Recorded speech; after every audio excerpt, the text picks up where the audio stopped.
की घटना है वाराणसी की, जो दिल दहला देने वाली घटना है। प्रेमी ने प्रेमिका को हत्या कर दी और हत्या का प्लानिंग ये था कि प्रेमिका ने एक संतान मांगी थी। वो बोली थी कि हमें प्रेग्नेंट कर दो और हमें कुछ नहीं चाहिए। तो इसने बड़ी खौफनाक वाली साजिश चली। चलिए तो शुरू करते हैं। आदाब, सत श्री अकाल, नमस्कार। मेरा नाम हुआ संदीप कुमार और आप देख रहे हैं सन पीरियड में। आपका स्वागत है। आज की सच्ची घटना है वाराणसी की, जो शिवपुर थाना पड़ता है और एक बगल का गांव पड़ता है लक्ष्मणपुर।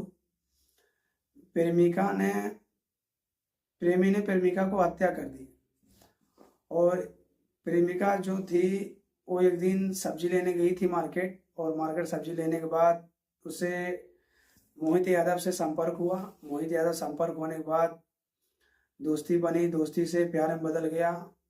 फिर कई साल चला, नज़दीकियाँ बढ़ गई। नज़दीकियाँ बढ़ने के बाद कई साल, लगभग 2-2.5 साल चलने के बाद उसे सब कुछ अच्छी खासी ज़िंदगी चल रही थी। अनुपमा का जो एज थी लगभग 45 थी, तो उसे कोई संतान नहीं थी। वो अकेला रहा करती थी, आंगनबाड़ी में काम करती थी। तो उसने एक इससे बोली कि हमें प्रेमिका ने बोली कि हमें एक संतान चाहिए जो हमें प्रेग्नेंट कर दो। फिर ये मना किया। मना करने के बाद हमेशा बोला करती थी, उसका वीडियो फोटो वगैरह रखी हुई थी। तो प्रेमिका ने बोली कि अगर नहीं करोगे तो हम जाकर एफआईआर करवा देंगे। फिर इसने पूरा हैरान हो गया। फिर घर जा कर के सोच में पड़ गया। फिर उसे घर पर जाकर सोच पड़ने के बाद फिर उसका फैमिली, जो वाइफ होती है, जो वाइफ ने पूछी तो फिर सारा कुछ बता दिया। बताने के बाद पत्नी जब सुनी तो पत्नी भी हैरान हो गई। फिर एक खौफनाक वाली साजिश चली। पत्नी खौफनाक वाली इस तरह की साजिश चली कि प्लान की कि उसका घर जा करके उसे हत्या कर दी गई, हत्या कर दिया जाए। फिर ये दोनों मिल करके प्लान किया। प्लान करने के बाद फिर प्रेमी एक दिन अचानक घर पहुंचा, बिना बोले हुए। घर पहुंचने के बाद गेट खोला तो गेट खोलने के बाद वो खुद अचंभो हो गई थी। फिर उसने अंदर बैठाया। बैठाने के बाद चाय वो पिलाया। चाय वो पिलाने के बाद फिर उसने एक बगल में रखा हुआ था पत्थर, उसे उठाकर सर पर मार दी।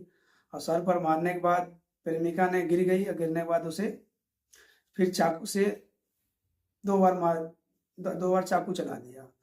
उसके बाद वो स्पॉट पर डेट हो गई। उसके बाद उसने घर चलाया। घर आने के बाद अगल बगल का लोग हैं तो उसे कुछ डाउट हुआ। डाउट होने के बाद 112 नंबर पर डायल किया। 112 नंबर डायल करने के बाद प्रशासन आया। प्रशासन जब गेट खोले तो देखे कि लाश पड़ी हुई है। फिर उन्होंने पूरा सीसीटीवी कैमरा खंगाला गया। पूरा सीसीटीवी कैमरा खंगालने के बाद फिर उसने पता चला कि एक लड़का इस घर से वापस जा रहा है। फिर अगल बगल का लोग से पूछा तो फिर बताया कि तो मोहित यादव है, जो अक्सर आया जाया करता था।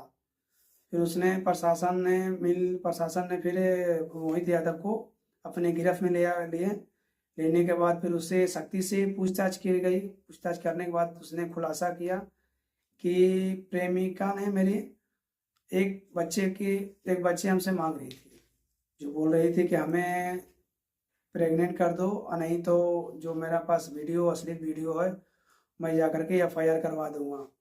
इसी के टेंशन में आकर के हमने इस तरह की हत्या कर दी।